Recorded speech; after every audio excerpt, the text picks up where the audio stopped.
Hey everyone, this is Alex USA Days, and we're continue locating web elements for automation, XPath, CSS, and Playwright.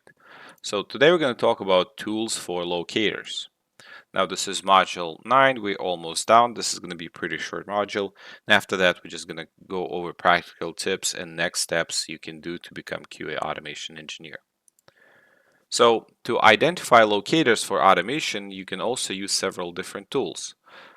There are automation framework specific tools. For example, in Playwright, tools like CodeGen can automatically generate code along with locators as you interact with the page.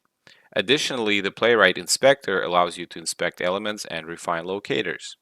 Similar tools are available in other frameworks like Selenium and Cypress, where you can record user actions or inspect elements to extract locators. Several browser extensions can assist in building selectors. Popular ones include Selector Hub.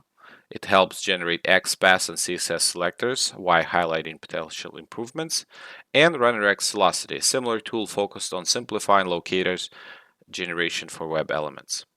While these tools are excellent for initial exploration, always strive to build robust selectors manually or refine the ones generated by tools.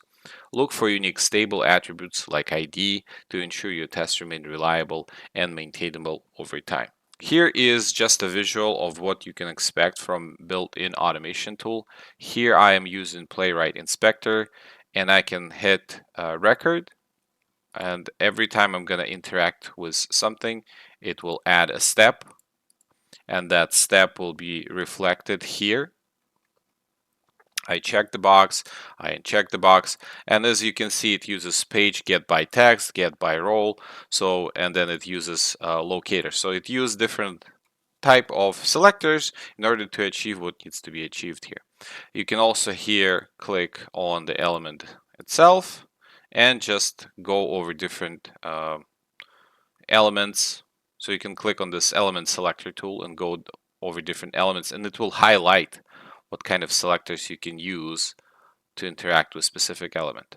Now again, Playwright Inspector prefers mostly Playwright locators. Sometimes you might find it is easier to create an XPath or CSS that will be more stable. Okay. The next one is browser extension, and to find a browser extension, you can hit on this Chrome menu, hamburger menu, and go to extensions. In the extensions, you can visit Chrome Web Store. Once you're there, just start typing for the extension you're trying to install. So let's say we're going to go with RunnerX Velocity. Let's search for it. Here we have the extension page. Okay, there's some notice that it might no longer be supported soon, so you might use another one. There's a good range if you start searching for web-based tools, extensions for locators. You'll find some additional, again, like Selectors Hub. So let's add this to Chrome. Do you want to add the extension? Yes, add this to Chrome. Once we have our RunnerX installed, you will have it here in the extensions. You can pin it so it's always available. You can also manage extensions, and let's say you want to add availability in the incognito mode. You can add that.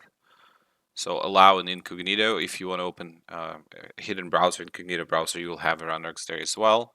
So now we're on this page, and you right click inspect, and you inspect it in the Elements tab.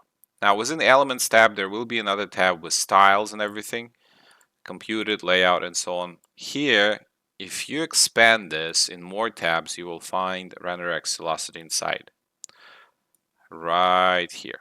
So if you kind of expand this tab, you'll see it in the list of additional tabs inside of it.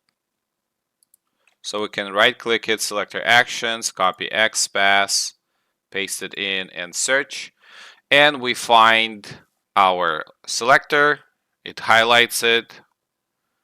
We can say input 2, for example, and change it in search, and we'll find the second checkbox.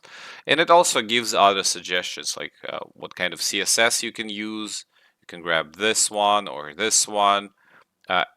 It has also relative XPath, which we're not going to use, but it has CSS and a bunch of options in XPath. So you could use one of those, right? but also, if it's pretty stable, you can use something else. If there's a specific ID that is only for a specific checkbox, right? Or text checkbox one, if it doesn't changes, you can also grab that.